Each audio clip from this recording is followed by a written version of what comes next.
इंतजाम श्रद्धालुओं के लिए की गई? देखिए, सबसे पहले तो आने वाले शारदीय नवरात्रि के इस उपलक्ष्य में मैं सभी को, सभी कटरा वासियों को, सभी देशवासियों को, सभी श्रद्धालुओं को श्री माता वैष्णो देवी श्राइन बोर्ड की ओर से शुभकामनाएं देता हूं और इनवाइट भी करना चाहता हूं बिकॉज जैसा कि सभी लोगों को उम्मीद रहती है और इंतज़ार कर रहे होते हैं वो शारदीय नवरात्रों का, क्योंकि विशेष इंतजाम श्री माता वैष्णो देवी श्राइन बोर्ड की तरफ से किए जाते हैं। तो इस साल भी पिछले साल से या पिछले नवरात्रि से मैं कहूँगा आगे बढ़कर कुछ एडिशनल जो इनिशिएटिव्स हैं बोर्ड की तरफ से लिए जा रहे हैं। और सबसे पहले तो रेलवे स्टेशन पर एक नया यात्री पंजीकरण केंद्र, यात्री रजिस्ट्रेशन काउंटर हम शुरू करने जा रहे हैं, जहां पर कल सुबह यानी कि 1 तारीख को 5 बजे से जो है पंजीकरण शुरू होगा और 8 डेडिकेटेड काउंटर्स वहां पर लगाए गए हैं, जिससे कि यात्रा पंजीकरण केंद्रों की कुल संख्या 39 से बढ़कर अब 47 होगी। तो कुल मिलाकर के 47 जगह पर जो यात्री हैं अपना पंजीकरण करा सकते हैं। रेल से आने वाले यात्रियों के लिए ये विशेष सुविधा रहेगी ताकि वो तुरंत जैसे ही वो रेलवे स्टेशन से एग्जिट करें तो हमारा पंजीकरण केंद्र वहाँ है और वहाँ पर काउंटर्स के अलावा जो है वॉशरूम्स की जो सुविधा, पानी की सुविधा, वेटिंग की सुविधा और मदर्स के लिए भी एक स्पेशल रूम, एक डेडिकेटेड रूम तैयार किया गया है ताकि किसी भी यात्री को कोई भी प्रकार की इनकन्वीनियंस ना हो, वो आराम से वहाँ पर विश्राम कर सकते हैं पंजीकरण करवा के। उसके बाद कटरा की ओर प्रस्थान करके यात्रा के लिए आगे निकल सकते हैं। तो उस ये जो डेडिकेटेड काउंटर है ये हमें कटरा शहर में भी डीकंजेशन में काफ़ी मदद करेगा, क्योंकि आप सभी लोग जानते हैं कि कटरा शहर में काफ़ी कतारें लगती थी पहले और काफ़ी जो माध्यमों से हमें ये फीडबैक रहता था कि कैसे हम कतार संख्या के अंदर जो रुकने का जो समय है उसको कम कर सकें और वेटिंग टाइम को कैसे मिनिमाइज करें। उसी की दिशा में इस कदम को उठाया गया है और हमें उम्मीद है कि इस रजिस्ट्रेशन काउंटर के ऑपरेशनल होने से यात्रियों की कन्वीनियंस में काफ़ी वृद्धि होगी और हम किसी भी प्रकार की जो क्यूज़ हैं वो कटरा में इस बार नहीं देखेंगे इस नवरात्रों के उपलक्ष्य में। उसके अलावा सिक्योरिटी के लिहाज से एक इम्पॉर्टेंट फीचर हम इस नवरात्रि से इंट्रोड्यूस करने जा रहे हैं, बल्कि कल से ही इंट्रोड्यूस करने जा रहे हैं, जिसके अंदर हम RFID कार्ड्स को रिप्लेस कर रहे हैं। क्योंकि RFID कार्ड्स एक सुरक्षा का बड़ा एक अहम माध्यम था हमारे लिए और जो 2 साल पहले बोर्ड ने इंट्रोड्यूस किया था, जिसके अंदर हर यात्री पंजीकरण के वक्त जब अपनी डिटेल शेयर करता है तो उसको एक कार्ड पहनाया जाता है, जिसके जरिए पूरे यात्रा मार्ग पर हम यात्री की ट्रैकिंग करते हैं और CCTV सर्वेलेंस से भी यात्रा मैनेजमेंट की जाती है। यात्रा कार्ड्स के अंदर सिक्योरिटी के लिहाज से भी जब रिव्यू किया गया तो ऐसा देखा गया कि कई जगह शायद पिल्फरेजेस थी या शुरू में पायलट बेसिस पर जब कार्ड इंट्रोड्यूस हुए थे तो यात्रियों ने इग्नोरेंस की वजह से वो कार्ड्स वापस नहीं किए थे और काफ़ी सिक्योरिटी में इश्यूज हम फेस कर रहे थे। उसी डायरेक्शंस में आगे बढ़ते हुए माननीय उपराज्यपाल द्वारा इस मुद्दे को पूरी डिटेल में रिव्यू किया गया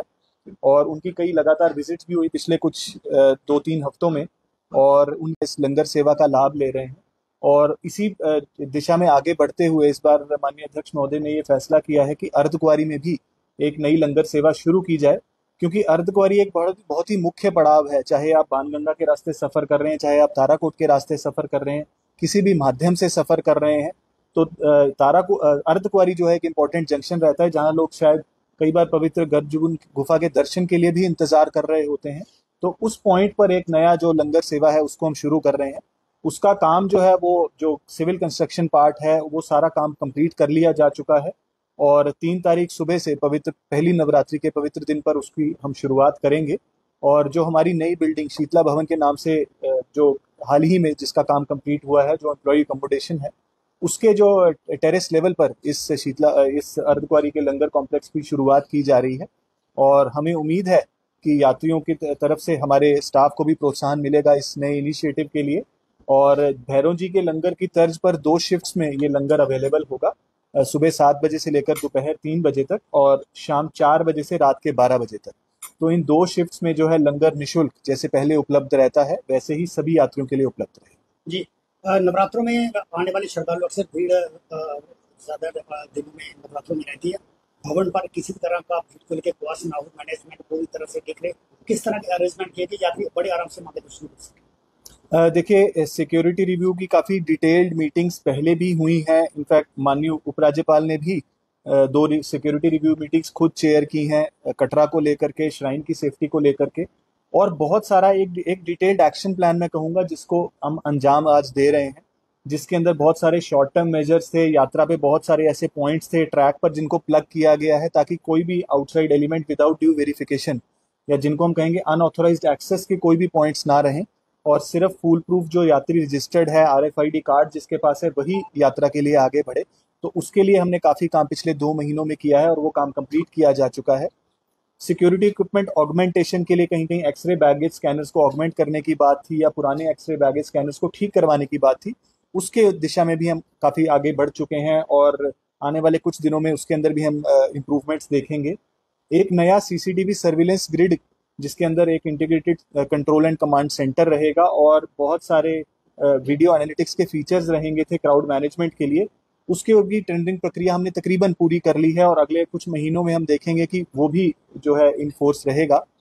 उसके अलावा जो रूटीन सिक्योरिटी मेजर्स रहते हैं जैसे कि एक बीट सिस्टम हमारा जो भवन पे एक्टिवेटेड रहता है ताकि नियंत्रित भीड़ ही माँ वैष्णो देवी के दर्शनों के लिए जाए और एक सर्कुलर फ्लो ऑफ पिलग्रिम्स हम भवन पर मेंटेन करें, उसके लिए CRPF, पुलिस और आर्मी के साथ जो कोऑर्डिनेशन मीटिंग्स वो हो चुकी हैं और SDM साहब की डायरेक्शंस के ऊपर ही इस जो नए यात्री कार्ड को इंट्रोड्यूस किया जा रहा है। तो आपकी जानकारी लिए मैं बताना भी चाहूँगा कि इस किस्म का एक येलो और रेड कलर का कार्ड है जो कल सुबह जितने भी यात्री जा रहे होंगे यात्रा कार्ड, वो इसी यात्रा कार्ड को लेकर के यात्रा के लिए आगे बढ़ेंगे। और जो पुराना कार्ड था वो इस तरीके का था, आई थिंक अब तक तो आप सभी लोग अवगत हैं इस तरीके से। इस कार्ड को हम फेज आउट कर रहे हैं, तो ये कार्ड 3 तारीख के बाद से वैलिड नहीं रहेगा। तो जो भी यात्री श्री माता वैष्णो देवी दर्शनों के लिए इस नवरात्रि आएंगे मतलब 3 तारीख से, वो ये जो हमारा नया कार्ड है इसी नए कार्ड के जरिए ही यात्रा का जो सफर है वो शुरू कर सकेंगे। पुराने कार्ड्स को हम फेज आउट कर रहे हैं। तो हमारी कोशिश यही है कि जो संख्या नंबर्स फिक्स्ड हैं 50,000 की जो यात्रा सीलिंग है उससे ज्यादा यात्री किसी भी समय पर ट्रैक पर ना हो और जो जोन वाइज भी हमने कैरिंग कैपेसिटीज डिफाइन की हैं उन कैरिंग कैपेसिटीज को भी स्ट्रिक्टली फॉलो किया जाएगा। तो इस सिक्योरिटी मेजर को इंट्रोड्यूस करना एक इम्पॉर्टेंट हमारा जो एजेंडा है इस शारदीय नवरात्रि का बोर्ड के डायरेक्शंस पर, उसको हम इस बार एक्टिवेट करने जा रहे हैं। उसके अलावा जो हमारे स्टैंडर्ड नवरात्रि अरेंजमेंट्स रहते हैं सभी यात्रियों के लिए वो इस साल भी उसी तरीके से अवेलेबल रहेंगे। चाहे वो भोजनालयों में हमारे व्रत संबंधी जो खाने की व्यवस्था होती है सभी भोजनालयों में उसी प्रकार से अवेलेबल रहेगी। पीने के पानी की व्यवस्था के भी कुछ काउंटर्स हमने इस साल एडिशनल किए हैं ताकि किसी प्रकार की इनकन्वीनियंस ना हो। स्वच्छता की हमारी ड्राइव पिछले 2 हफ्ते से बरकरार है, जारी है और हमारे जितने भी सीनियर ऑफिसर्स हैं सभी सेक्टर्स में सभी जोन्स में दिन में और रात में इंस्पेक्शंस कर रहे हैं ताकि जितनी भी यात्री संबंधी व्यवस्थाएं हैं चाहे वो पीने के पानी की हो, टॉयलेट्स की साफ सफाई हो, लाइटिंग की व्यवस्था हो रात के समय में, उन सभी चीज़ों पर हम काम कर रहे हैं। जो वाइट वॉशिंग और फेस लिफ्टिंग का काम है वो भी तकरीबन मुकम्मल होने जा रहा है और आने वाले 2 दिनों में उसको कंप्लीट कर लिया जाएगा। यात्रियों को देश विदेश से जो फूल लाए जाते हैं उससे जो साज सजावट होती है उसकी बड़ी उम्मीद रहती है इस नवरात्रि पे, तो उसका भी काम पिछले 1 हफ्ते से चल रहा है और हमारे पूरे ट्रैक पर जो है साज सजावट हम कल शाम तक हमारी कोशिश है या ज़्यादा से ज़्यादा 2 तारीख तक उसको कंप्लीट करेंगे ताकि 2 को भी जो यात्री इस बार यात्रा करेंगे, बिकॉज 2 भी छुट्टी आ रही है तो हम अज्यूम करते हैं कि शायद 2 तारीख से भी उस तरीके का यात्रा की भीड़ हमें देखने को मिलेगी। तो उसके मद्देनज़र जो है जो सजावट का काम है वो 2 तारीख को ही हम सब कंप्लीट करेंगे ताकि यात्रा को किसी प्रकार की प्रॉब्लम ना हो और वो एक अच्छा अनुभव जैसा उम्मीद करते हैं वो अनुभव लेकर के लौटें। सर इसके साथ ही 3 ऑलरेडी लंगर जो है डेडिकेट यात्रियों को किए गए हैं और as per the direction of the chairman साहब LG साहब, तो लंगर के लिए की जो एक अनाउंसमेंट की है कि अर्धकुंवारी परिसर में लंगर जो है डेडिकेट किया जाएगा, कहाँ तक उसका कार्य पहुंचा, भोजन की लिस्ट होगा, किस तरह का मामला रहेगा, कब तक डेडिकेट श्रद्धालुओं को दिया जाएगा? देखिए आपने सही कहा कि 3 लंगर व्यवस्थाएं पहले से ही चल रही हैं हमारी ताराकोट, सांजी छत और भैरव जी में, और कुल मिलाकर के अगर हम देखें अमूमन 10 से 12,000 यात्री निरंतर जो है इस लंगर साहब की डायरेक्शंस पर एक बीट सिस्टम जैसा मैंने कहा तो उसके लिए भी बाय नेम जो डिप्लॉयमेंट्स हैं वो आज या कल में इशू होनी शुरू होंगी।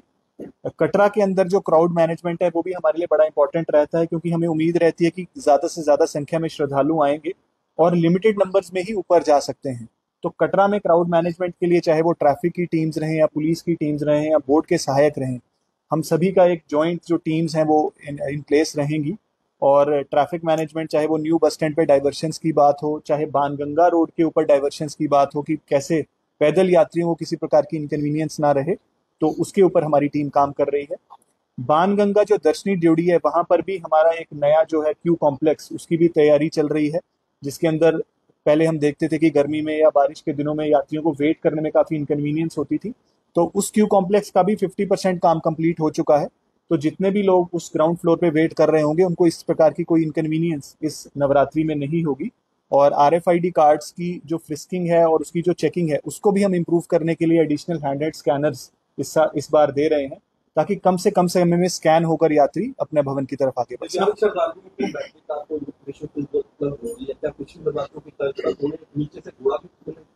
देखिए, ऐसा है कि दिव्यांग श्रद्धालुओं के लिए कई जो है सिक्योरिटी मेजर्स को कई सारी कन्वीनियंसेस को बढ़ाया गया है और हर साल या हर नवरात्रि पर कुछ एडिशनल मेजर्स बोर्ड की तरफ से लिए जाते हैं। और इस साल जैसा आपने फरमाया कि अब दिव्यांग श्रद्धालुओं के लिए बैटरी कार सुविधा पूरा साल निःशुल्क बोर्ड की तरफ से अवेलेबल है। और साथ ही साथ एक विशेष हेल्प डेस्क नवरात्रि में सेटअप किया जाता है इन श्रद्धालुओं के लिए, जो हर नवरात्रि की तरह इस साल भी निहारिका में भी एक विशेष हेल्प डेस्क और भवन पर भी इसी तरीके का हेल्प डेस्क रहेगा, जो सभी तरह की सेवाएं यात्री दिव्यांग श्रद्धालुओं को प्रायोरिटी पर और निःशुल्क देने की हमारी जो कमिटमेंट है बोर्ड की, वो इस नवरात्रि में भी कायम रहेगी। और प्रायोरिटी दर्शन के लिए भी एक विशेष टीम हमारी भवन पर रहेगी, ताकि ऐसे हमारे श्रद्धालुओं को किसी प्रकार की इनकन्वीनियंस ना। सर, नवरात्रों में जो सीनियर सिटीजन चाहे कोई बीमार यात्री कर रहा था ऑन स्पॉट उसको फैसिलिटीज चाहे चौपर की बैटरी कार सर्विस के भवन पर रहने की, उनके लिए किस तरह की व्यवस्था? देखिए, सीनियर सिटीजन्स के लिए एक विशेष कोटा जो है हमारी ऑनलाइन सर्विसेज में पिछले 2 महीने से एप्लीकेबल है, चाहे वो बैटरी कार की सुविधाएं हो चाहे वो रोपवे की सुविधाएं हो। तो इसके अंदर सीनियर सिटीजन्स और दिव्यांग दोनों किस्म के श्रद्धालु जो हैं वो कवर्ड हैं, और उन सभी को जो है प्रायोरिटी सर्विसेज ऑन स्पॉट भी हमारे काउंटर मैनेजमेंट सिस्टम से अवेलेबल रहेगी। इसके अलावा हेल्थ केयर ऑगमेंटेशन के लिए बोर्ड ने एक छोटा सा कदम पिछले कुछ महीनों में लिया है, जिसके अंदर हमारे सभी जो हेल्थ सेंटर्स हैं उसके अंदर हेल्थ ATMs लगाए गए हैं एक CSR इनिशिएटिव के थ्रू। और जो हमारे सीनियर सिटीजन्स हैं या मेडिकली जो समझता हूँ थोड़े से लोग अनफिट रहते हैं या परेशानियां जिनको रहती हैं, उनके लिए ये सुविधाएं काफ़ी हेल्पफुल रहेंगी। और हमारे सारे हेल्थ ATMs को हमारे नारायणा हॉस्पिटल के साथ कनेक्ट किया गया है, ताकि रेफरल्स जो हैं वो बिल्कुल सीमलेस हों। और अगर किसी को कोई परेशानी आती है और हमारे मेडिकल सेंटर पे वो रिपोर्ट करता है, तो उसको भी सुपर स्पेशलिटी स्पेशलिस्ट हैं हमारे हॉस्पिटल में, उनकी जो सर्विसेज हैं वो ऑन कॉल अवेलेबल रहेंगी, वीडियो कॉल के जरिए अवेलेबल।